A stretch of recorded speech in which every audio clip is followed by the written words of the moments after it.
Behind every rich and comforting Turkish dish, there is a set of ingredients we reach almost every day.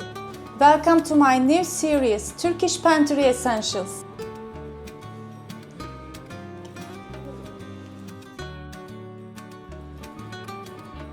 A three-part guide to the core ingredients that shape everyday cooking in Turkey.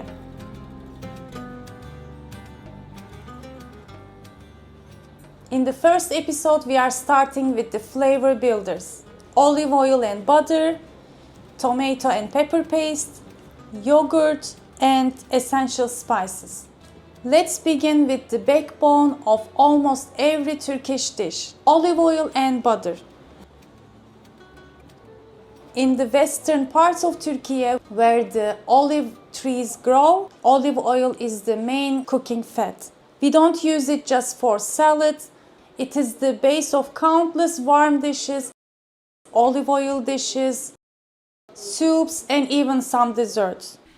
İmam bayıldı is one of the best examples of how we use olive oil in Turkish cuisine. It's a soft, slow-cooked eggplant stuffed with onions, garlic, and tomatoes, then soaked generously in olive oil. Served cold, it's rich, silky, and truly lets the olive oil shine. A good quality extra virgin olive oil is a must in Turkish kitchen. On the other hand, in the Black Sea coast, we are known for high quality, beautiful butter. So it is often the secret behind the deep, aromatic, comforting flavors. For example, when I make pilav, I usually start by melting a good amount of butter and then add olive oil, which also prevents the butter from burning and adds a beautiful aroma to my pilav.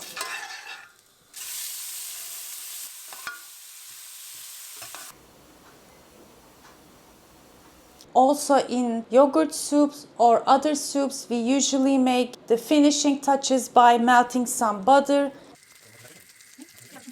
sauteing a pul biber chili flakes with it, which becomes a beautiful red sauce. Then we pour it on top of mantı, on yogurt, or a dried mint, which becomes a green mint sauce.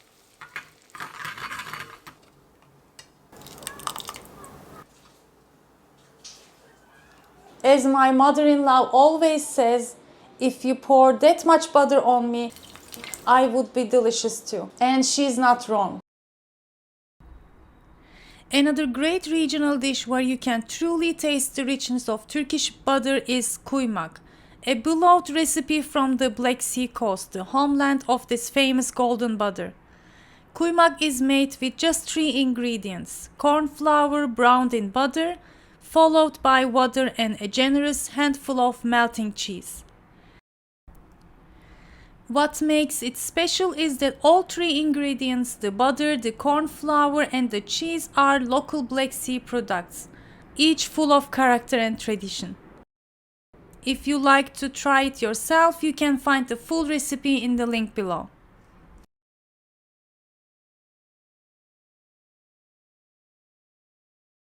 Another flavor essentials in Turkish cuisine is salça.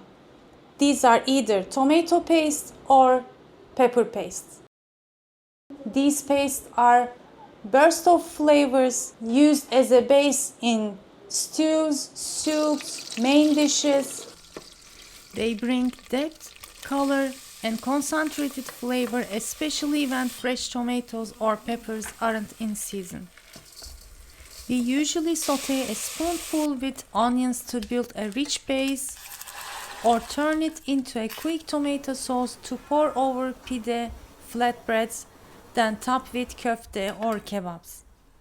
Just a spoonfuls of these pastes, salça, can add richness, color, and deep umami taste. The funny thing is, Turks got introduced by tomatoes in the 18th century, and we loved it so much that it is widely available throughout Turkey. During Ottoman period, we were using dry fruits and spices to flavor our dishes. I filmed separate episodes exactly on how to make tomato paste and pepper paste. Since it's the basic ingredient, here I have about 2.5 kilograms of tomatoes. Before preparing the second layer, I just sprinkled some salt. And when you let it sit, it releases its water. Then you cook it, mash it, strain it, and continue to cook, and it becomes a tomato paste. If you have garden with growing tomatoes or cheap you can buy from the market, it's nice to make it yourself. The same method goes with the red pepper paste. Either sweet or hot, you can make them at home. So if you are interested, make sure to check them from the description box below to watch how you can make them at home. If you cannot find Turkish style tomato paste, Italian ones are also very similar, you can try. If you can't find pepper paste where you live, you can blend tomato paste with a bit of sweet paprika or hot paprika, or use roasted red peppers. It won't be same, but it will come close. Of course, when it's the season, which is right now here in Istanbul, it's July. We have beautiful tomatoes and green and red peppers, so we use abundantly in our dishes, especially for bulgur pilaus with vegetables, stews, eggplant dishes, beans, or any kinds. We always begin with the butter and olive oil, then sauteing some onions, of course.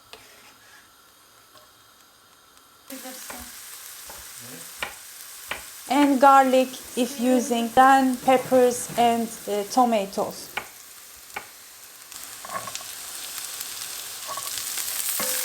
Well, but even in summer, we always add a bit of paste,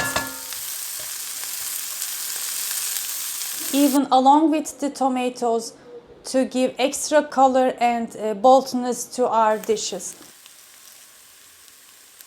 So it is not depend on the season. We always use it during summer or winter. Let me show you one of my favorite ways to use both tomato and pepper paste. It's called Acuka, a bold, flavorful spread made with Pantry staples. You'll find it on breakfast table, meze platters, or simply served with warm bread. To start, I heat olive oil in a pan and add 3 to 4 spoonfuls of tomato paste and 1 tablespoon pepper paste. Since my pepper paste is hot, I used less. Then I cook them slowly until they darken in color and oil begins to shimmer. This step builds flavor.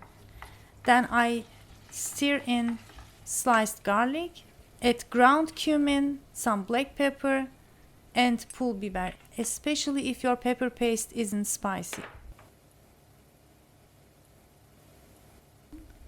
I finish it off with crushed walnuts and a sprinkle of dried thyme. The texture becomes thick, rich, and slightly nutty. Let it cool and you'll have a spread that's delicious on its own or paired with cheese, olives, and eggs. And the best part, it keeps in the fridge for days, getting even better as the flavors blend. I just decorated the top with a back of a spoon, placed a walnut half, and drizzled some more olive oil. If you haven't tried Acuka before, this might become your new favorite way to use salsa.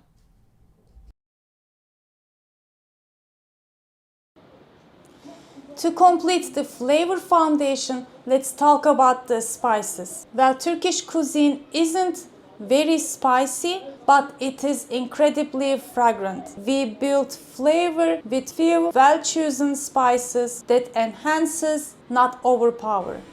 For my chicken shish marinade, for example, I always use a blend of pul biber, sweet paprika, cumin, and kekik, thyme, along with yogurt and pepper paste. These spices bring heat, color and earthy depth to the chicken, especially when grilled. In çiğ köfte, spices are everything along with olive oil. Mainly I use isot pepper, smoky pepper flakes, red pepper flakes, cumin again, black pepper along with other spices like cinnamon, allspice, a little ginger and more. The flavor builds slowly as you knead it into the bulgur. On my recipe I use easier version using food processor.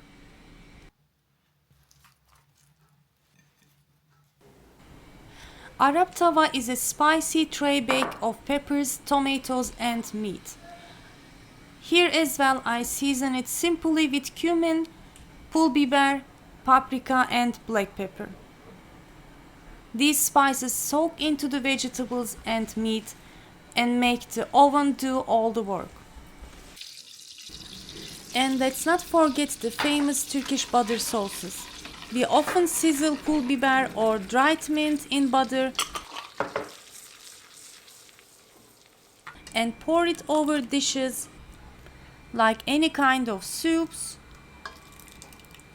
mantı, or çılbır, Turkish poached eggs. That sizzling finish adds aroma and a comforting richness you can't resist.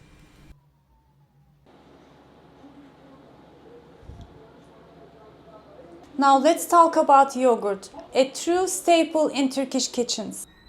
Yogurt is a true cornerstone of Turkish cuisine and actually a gift from Central Asian Turkic nomads to the world.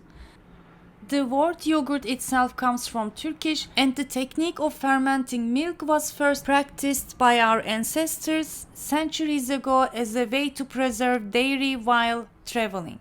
It is not just a side dish, it's a part of meal itself. In its simplest form, it's served alongside warm pilav or grilled vegetables or next to dishes like Iskender kebab, where it lightens the richness and enhances the flavor beautifully. We use yogurt in soups, for marinades, make a drink, ayran.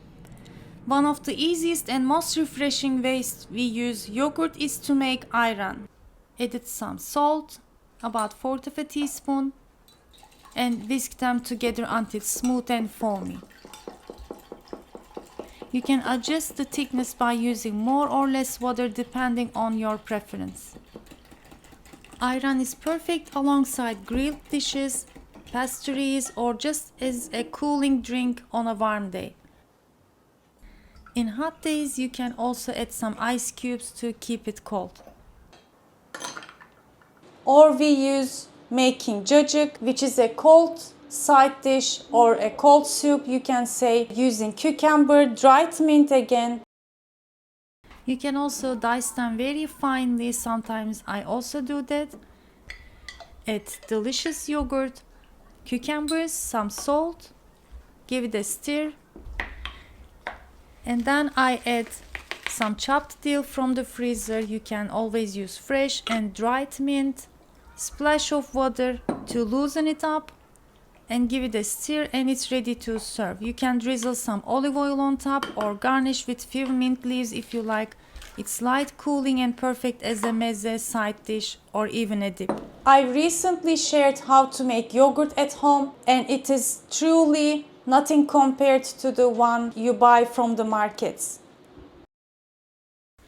I stirred gently with a spoon. They looked beautiful and thick. I even turned the jar upside down to show you. I couldn't wait to taste it, and believe me, it's so much better than store-bought yogurt. But store-bought plain yogurt also would work as well in the recipes. Make sure it is unsweetened, natural ones, and if possible, full fat. For example, in yayla çorbası, we use a beautiful creamy yogurt base and then top it with butter and mint sauce, which is comforting and simple, authentic, classic soup. So my friends, these are the core ingredients I turn to almost every day. Simple, powerful staples that bring Turkish dishes to life. In the next episode, we will move deeper into the pantry and explore the grains, legumes, and carbs that keep us nourished and satisfied, like bulgur, red lentils, chickpeas, and rice. If you enjoyed this video, don't forget to give thumbs up, leave a comment, and share the video. And if you like to explore more recipes using all these staple pantry essentials, make sure to check the links below. I'll see you next time with part 2 of Turkish pantry essentials.